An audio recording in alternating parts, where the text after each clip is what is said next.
Hello, hello, hello, everybody, and welcome to Living Opera.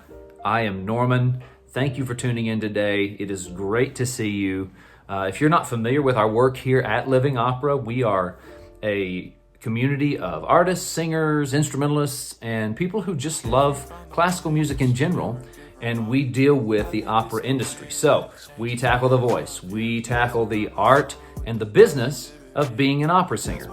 If that sounds like a community you would like to be a part of, please hit that subscribe button and don't forget to ring the bell so that you're notified every time we have a new video come out or new content, okay? Also, please feel free to hop on over to our website, livingopera.org, and check us out over there. We have articles, blogs, videos, and we also actually offer online lessons as well. So if that's something you'd be interested in, it would be great to see you over there.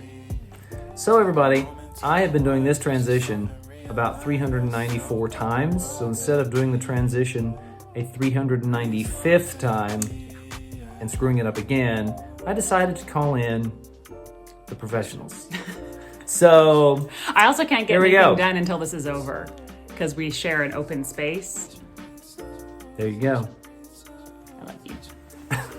Okay, what am I explaining to people? You're explaining to people that the first question, actually, we're moving from breathing to the vocal warm-up. We're doing 3 exercises. We did 3 exercises from the breathing. Yeah. Now we're moving to 3 vocal exercises. Okay. But the first exercise is for a response to a question we had in the previous video. Well, actually, but then isn't it like 1 breathing exercise and 2 vocal exercises? But it actually ends up being a segue between the breathing exercises and the vocal exercises. Okay, cool. Well, I have the question on my phone. Shall I read it? I think you should. Okay. So this is the question we got. Thank you for this question. Thank you for this question. We're going to put it right here. Oh my gosh, there it is. It's right there. Isn't it amazing? It's like magic. Whoa. All right, I'll read it out anyway. Okay. I've had friends who've struggled with lip trills or a clenched jaw when hissing because of their anatomical structure. They have a harder time executing the exercise without jaw tension, even if, for example, they use their fingers to purse their lips. Oh well. I imagine it affects their singing efficiency as well. They can't definitively say one causes the other. All right, well, did that help you? Are you ready to teach the first exercise now? No idea. We're going to find out. Who knows? Okay, bye, guys. If you see her more in this video, you'll know that I didn't make it. One of my absolute favorite breathing exercises. It's actually something that I take with me wherever I go. I do it wherever I go, and it's really great. It's another version, sort of kind of the lip trill and using the voice, adding the voice. And that requires a water bottle filled up, I don't know if you can see that, to about that high. You don't want it filled up all the way. You need some space, and then you need a straw. I actually like a bigger straw that's actually, and you can find them, they're about this big around. They come in plastic, they're glass, they're rubber, things that you can reuse. But this is what we do with this, and this is, it's just one of my favorite things. Take the straw, and if you remember in the lip trill exercise where we add the voice, I apply the same principle. So the lip trill exercise was this, and I'm going to add the voice. I started with the half step, or actually I think in the video I sang a whole step. And then I did the fifths, and then the trills, all that, okay? You can do the same thing with this. So what I do is, here we go. I'm going to do the whole step, all right? Take my breath.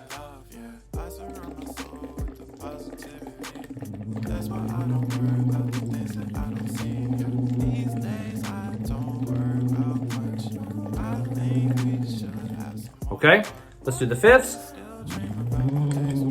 Trills.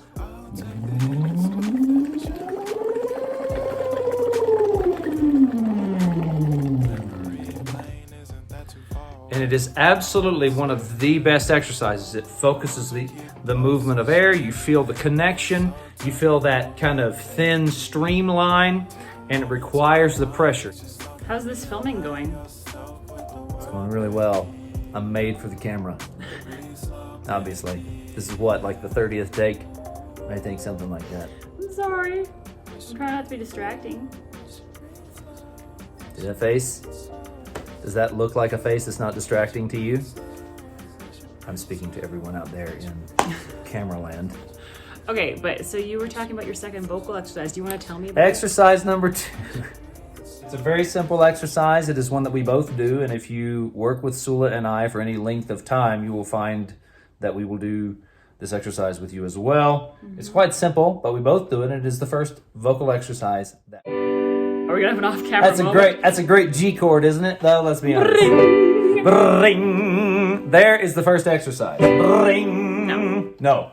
But it sort of is because bring in G. That's where I do what a my great exercise. segue. Nice, nailed it. All right, Now, okay. Well done. bye everybody. Now, the point of this exercise is to find a smallness and an evenness to airflow, your breath, your energy. I'm a tenor, she's a soprano. We start on G. If you're a lower voice, obviously you're going to take this down. So E flat, D.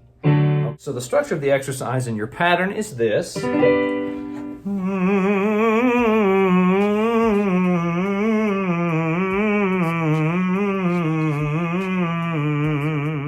Okay, so that's the pattern.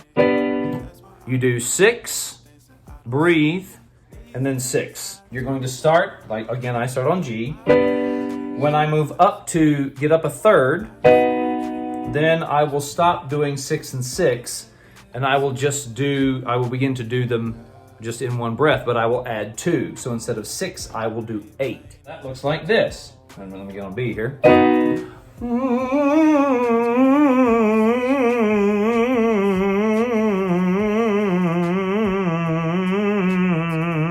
Okay. Also a simple exercise. I do this all the time. Again, if you've worked with me at all, you'll be very familiar with this. And that is, first I'll give you the exercise. It's on fifths, okay? It's just very simple.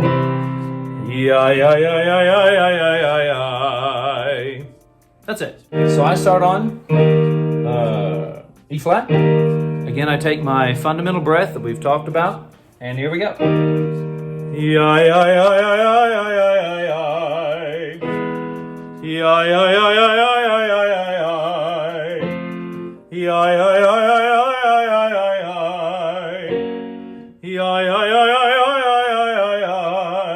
I don't take it up that high. I only take it up. I go from E flat up to C, where the top note is G. So I'm up in my passaggio, and that's as high as I take it. Maybe I take it up to A flat, because that's kind of the top of that passaggio area for me. The point of this is that I need to be tracking so that you don't hear, or I don't feel, 14 different registers throughout the voice. But wherever you start, okay, you wanna, there's that aspect of following that track up and being able to take that up into the passaggio, into the top. Now people ask me, how do you sing high notes? How do you sing in your passaggio? Well, I can tell you that all of those things are found in the middle of the voice. The middle of the voice is what begins to give you access and the track to get you up into the passaggio the best way, and then eventually, obviously, take you up into your top. I just want to demonstrate a little bit what I mean there. Okay, so here I am. I'm going to start on E flat, right? Now, hopefully you're hearing an ah vowel there. I hope.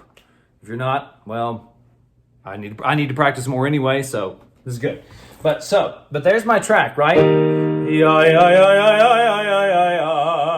Now, if I follow that particular path, it does have the components that are necessary, but there's a point where I reach in the middle part of my voice. For me, it's on C sharp. It'll be different for every voice and every person, but that's where mine is. I begin to need to encourage the voice and make sure the voice wants to, the same thing that we talked about in that drawing exercise that goes this way, it's the same thing. Is I'm beginning to encourage my voice to make sure that it draws, that it keeps drawing in that way. I'm doing that down here as well. It has to be encouraged as you go up to kind of keep the line, okay? So when I get to C sharp, let me just demonstrate that very quickly. Here's the C. Now here's the C sharp. And D. Now, I don't know if you can hear that out here, but let me demonstrate the difference very quickly. If I sing, here's the C. Here's C sharp. If I stay on the same path, what ends up happening, next one, when I read C sharp, the voice naturally kind of wants to go that way unless I'm training it and directing it to stay in the same direction it was before. Okay? So that's what that is. And what happens is, let's say I stay on this path that I have here. Okay? If I follow that same thing up when I get into my passaggio, this is what's going to happen. And this is going to be G on the top, right? Okay?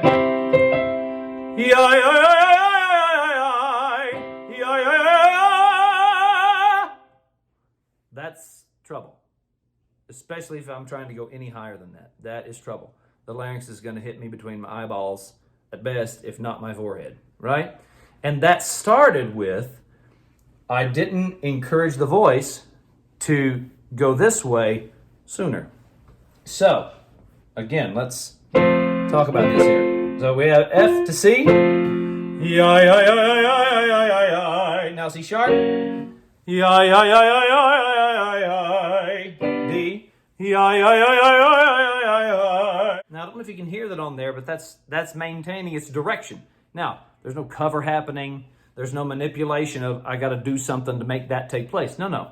It's literally just reminding the voice. Now, let's see what that turns into once I go into my passaggio. Because now that I've encouraged it this direction, here's the C to the G.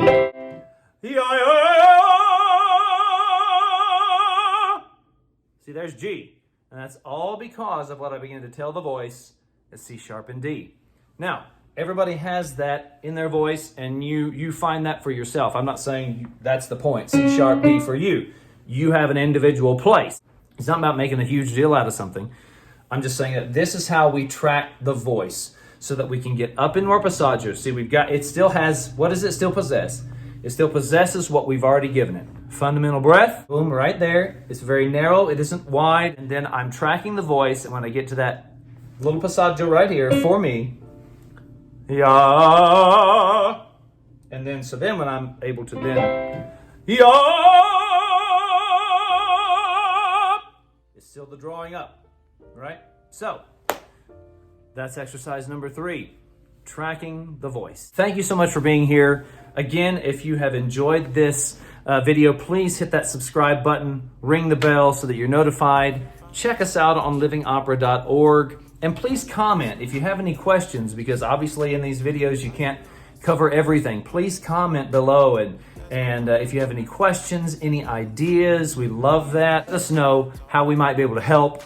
Again, thank you so much for being here. You all have a wonderful day. Take good care of yourselves. Stay safe. Take care of one another. And we will see you very soon right here on Living Opera. Bye-bye.